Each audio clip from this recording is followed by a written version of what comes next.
I'm joined in our studio by Rikki Lambert from our Flow News 24 team. Hi, Rikki. How are you going? Great, thank you. A giant of politics, or giant of the world in a sense, has passed away. His Royal Highness Prince Philip at the age of 99. The news has been taken worldwide with an enormous amount of support for the Prince. Yeah, it certainly has. He's been a lot of his achievements and contributions to public life are now being put out there on the public record, and I think that's been quite appropriate. Very appropriate in the sense that he, with his charity, the Duke of Edinburgh Awards, has supported 6 million young people worldwide since their inception. He was only a young prince at the time, but he felt the need for young people to be recognised and to be given an opportunity which, when they may not have been able to get an opportunity through maybe poverty or a lack of resources or a lack of training, and he created the Duke of Edinburgh Awards, one of the great lasting memories of his life. Yeah, I think that's what's been missed in some of the commentary about the Duke of Edinburgh. He was a visionary in modernising the image of the monarchy, and he was apparently also the first chair of the World Wildlife Fund. So some people politically who might not have liked other elements of the Duke of Edinburgh's life might not appreciate that he also started some environmental movement. And interestingly enough, on the environmental side, he was a climate skeptic, which is another facet to his interesting view of the world. And he's also very much in Australian terms came to our shores on 22 occasions, many of them as the consort to Queen Elizabeth II, our monarch, and also our head of state.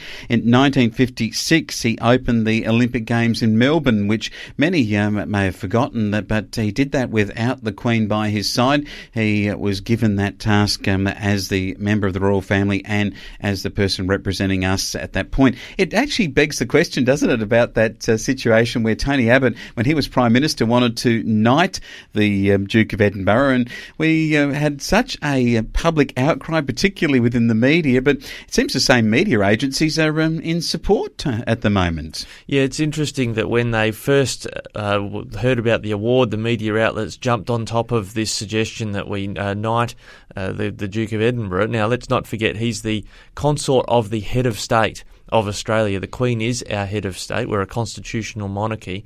But he has all of these contributions he's made to public life around the world and in Australia itself. That was something Mr Abbott was trying to recognise, and the media pilloried him for it. But when you look at this list of achievements, you got to wonder, well, why wouldn't you do that? And his royal achievements included his charitable work. He was head of nearly 1,000 charitable groups. I mean, that is an enormous amount of work, but he continued working in the royal family, like a business, if you like, till the age of 96. Now, I know that many people out there think that it's a royal life and they have all of the perks and so on, but they do actually do a lot of charitable work and a lot of openings and actually attend a lot of things that have to be done within those 1,000 charities. He did that right through to the age of 96. Yeah, it's a great contribution. That's what I was getting at when I was talking about how he modernised the image of the royal family. This perception that royalty would just sit there having banquets and dinners amongst the hoi polloi of society, that's just not what they cultivated as a royal family, from him through to Charles and Diana, and now the works of William and Harry and the like, in showing that the royal family is using, I guess, the prestige that they have by being the head of state and the royal family in Britain and Australia, but also showing the great causes they can draw attention to. Look at Lady Diana with landmine removal, for instance, using their profile to raise some very serious issues that need addressing around the world. Yeah, they certainly have been addressed by the Prince. He was with the Queen as her consort since she was became the head of state, or became the monarch in 1952, and before that they were married in 1947, 73 years of marriage to our Queen. How do you see the Queen and her response here? Does anything change in reality in the way in which the monarchy works now that her husband has passed away? Well, interestingly, they've had to put the brakes on passing legislation for Britain at the moment, because she has to sign, give the royal assent to any bills, so there's no laws being created in the UK for a short while.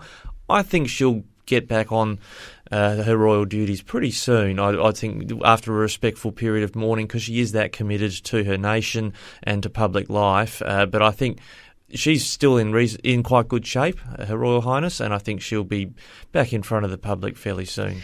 Yes, there is going to be a funeral held in a week's time, this Saturday, and it is going to be one only where there'll be a small number, I think about 30 people allowed to attend, but it will be televised, and they're actually, because of the coronavirus, saying that they don't want people to come out into the streets. I'm not sure that people are going to adhere to that. I mean, with the funeral hearse going by, that's been a tradition in the funerals of some people like, say, Princess Diana that you mentioned earlier, the great outpouring of grief there. But I think to say that because of the coronavirus they want no one to go out, that was a strange conundrum there.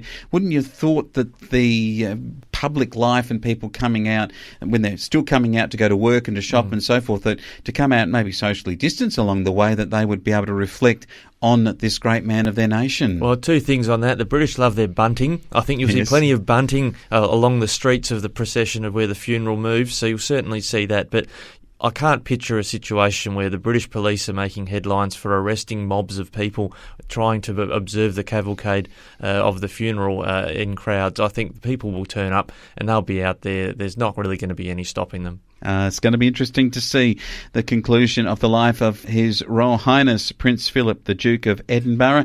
Sadly, at 99, just a couple of months shy of 100, where he misses out on that telegram from the Queen.